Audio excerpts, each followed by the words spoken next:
the freaking hell?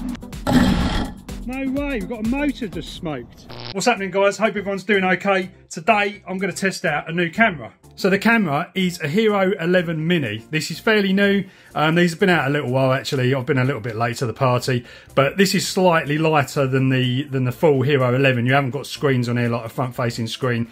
You haven't got the one on the back. More ideal for like drone stuff because there's less screens on it to break, and you know, it's a little bit lighter as well.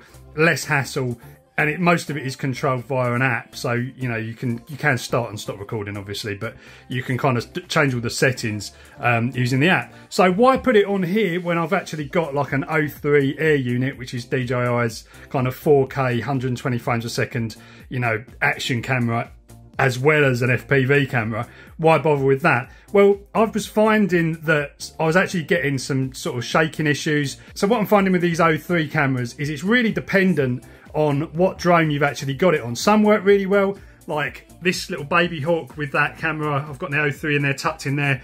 That works fantastically well. That's actually got a walk snail on it. But the Defender, it works brilliantly on, absolutely no problem at all. And obviously the Avata, it's got kind of more of a soft kind of mounted. This is slightly soft, this one here on the Defender, but anyway, I'm finding that on the EOS it wasn't particularly great. The stabilisation is not as good as it could be. It's certainly not as buttery smooth as a GoPro, and image quality I don't think is ever going to stack up to like a full GoPro, because it's just they've just got refinement. I think even my Hero 9, when I've strapped that on this drone, has actually been a little bit better quality than the O3 than I've ever been able to get out of an O3. So, you know, the O3 is absolutely amazing because it does provide an FPV camera and, you know, an action camera as well. But it's kind of okay for most stuff. Maybe if you're just sort of not doing, if you're doing like, you know, not professional stuff, it will be absolutely fine. But I wanted to try the Hero 11 because there's lots of extra features on there. You've got this ultra hyper wide mode as well, hyper view. So I want to try that out. And yeah, just basically just give it a go. I'm still waiting for a TPU mount as well for this. I'm going to fly it anyway, but I'm waiting for a TPU mount. If I smash the lens on this, then it's not a big drama because I can just get a new one, because they basically just like kind of twist off like that. So you can pull it off, but I'm not going to. Also, I doubt you're ever going to smash that, and there's obviously no other screens to break. So it's going to be better than running, you know, a proper GoPro. I hate seeing GoPros with smash screens. Other good reason to run a GoPro is these cameras have got an ultra wide mode as well. So when you put it in that, you can often see the frame, depending on what, you know, quad you've actually got it on. But it becomes a bit difficult to mount this camera. Well, you can mount it far forward, but then obviously if you hit anything, you damage this camera, and that's the problem. You can't get replacement lenses for the camera. It's just a new camera, 89 quid. So it's like, you know, it's better to, in some ways, have, you know, this camera just pushed in, suffer the extra view, which you won't actually see in the goggles because you're not looking at the ultra wide version anyway. Also, props in view. On this frame, you can see the props, so it's always going to be on your footage. The GoPro, you won't see the props because, you know, it's facing upwards like that. So yeah, there's lots of reasons to run a GoPro. There's lots of reasons not as well, because obviously it's heavier, everything else, and use more things to break, and it's another thing, another expensive thing hanging off of a drone that potentially is going to fly slap bang into a wall. Right guys, okay, I'm at the spot. It's actually a really nice day today. I've just put basic settings on this GoPro, so I've turned the bitrate right up to get the best kind of quality footage, and I've put it on, it's just on like 60 frames a second hyper view. So we're just going to run it like that first. I'm not interested in sort of, you know, motion blur and all that stuff at this point. I just want to see what the quality is going to be like at 60 frames a second, and with the stabilisation I think I've set it to boost. So I'm going to have a quick couple of packs, just run and yeah, just have a mess around, and then we'll see what the footage looks like after. Quite excited. Okay, it's on there, got my angles right. Bye bye nice shiny new GoPro. It's you're never going to be the same again. What I'm also going to do is I'm also going to run my V2 goggles, because you can get a slightly higher frame rate and lower latency. So I'm going to test those out. Good thing about that is having the GoPro on is you can't actually run the high frame, low latency kind of setting on ultra wide mode. You know, if you use the O3 Air unit, because it can't support that. So that's another reason.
see what it looks like, because you can just do it on the phone. Right, okay, so it's looking pretty insane. You can actually just connect the GoPro via USB-C cable directly, which is really good, but oh my god, that footage looks absolutely ridiculous. It's just so smooth and so sharp. You would have already seen this, by the way, so the only thing I'm wondering, I think that stabilisation just might be a little bit too much. I don't know, it's on boost, you can't really see like loads of like crazy manoeuvres. It's just ironing out every little manoeuvre, even that little flick.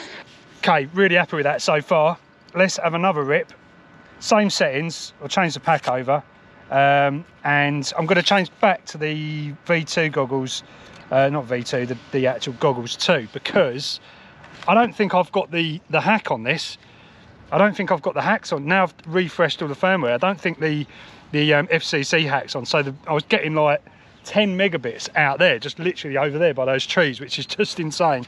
So I'm going to flip back to the other goggles, because I'm not getting any latency, obviously, you know, advantages using those goggles. So that's going to be a test for another day.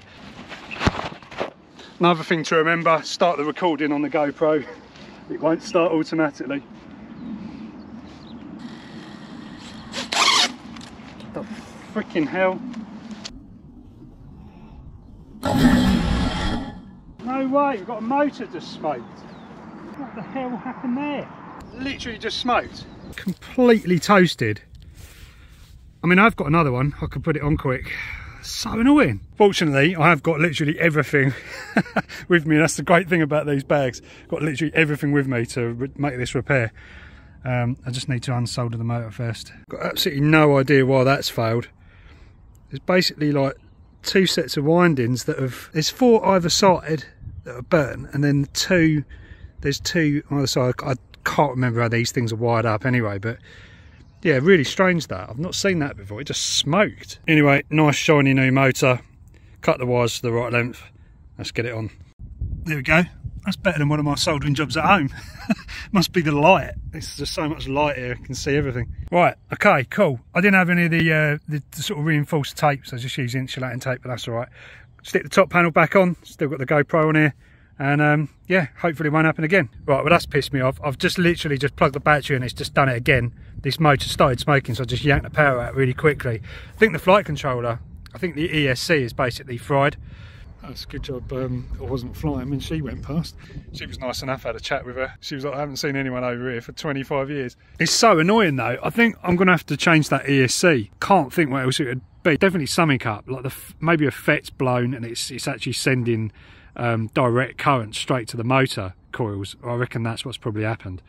Something's blown, I don't know. I've got a spare ESC board, so I could just put that in really. Right guys, back in the workshop. You can see here, I've actually plugged it in again and there was a big cracking sound, and now we've actually got FETs that are just completely with the tops blown off of them, so that's the problem. I don't know what's caused it. There's no moisture, there was no kind of nothing on here. Generally try and keep these things as clean as possible, but you are going to get dirt and bits and pieces in there. That shouldn't be a problem. But yeah, it's just completely screwed, isn't it? So we're gonna have to you could probably, I mean, you might be able to replace these FETs. It's gonna be very difficult to do without some proper surface mount gear. So what I'll do is I'll just replace this board with another spare one that I've got. So yeah, that's basically it. So the reason why it blows a motor, guys, is because what happens, these are effectively like switching devices. They switch on and off the current flowing to the motor and the 3 wires, so that it will pulse it, and it will pulses the current around to basically turn the motor, so you're getting like a pulsing across, moving around the windings of the motor. And then that, combined with the magnetism of the, you know, the rare earth magnets on the motor bell, makes the motor spin. So what we're seeing here is what's happened. The switching device has broken, blown, gone short circuit most likely, and it's sending current directly to the coil. So the motor is just then affecting it's basically just turning into a great big kind of heater element. You've just got current flowing across a coil. And the reason why you get smoke is because the windings, or the wire that goes around these stators, is actually covered in like a varnish to prevent you know, there being a straight short circuit, so it can actually, the path of the current goes round the coil, not straight across the whole coil if you just did it with bare wire. So they're kind of insulated wire in there, and it gets so hot that it just burns off that varnish, and that's what that horrible smell is.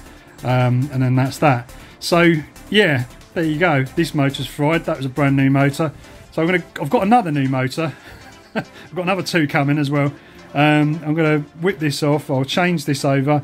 Probably a subject for another video, but there you go. My GoPro test didn't really go to plan, did it? And that is FPV for you. Catch you next time. Anyway, guys, before I go, look, this, I've just got my spare ESC out. It's actually different. It's got slightly different. Like the FETs are obviously kind of metal plated or something like that. It looks like they've got their own little heat sinks built into them. And these pads for the motors are a lot bigger. And also, there's no kind of little metal bar down the edge, which I think would probably be for, like, maybe that's to cope with the current or something. But it's definitely different. Definitely different.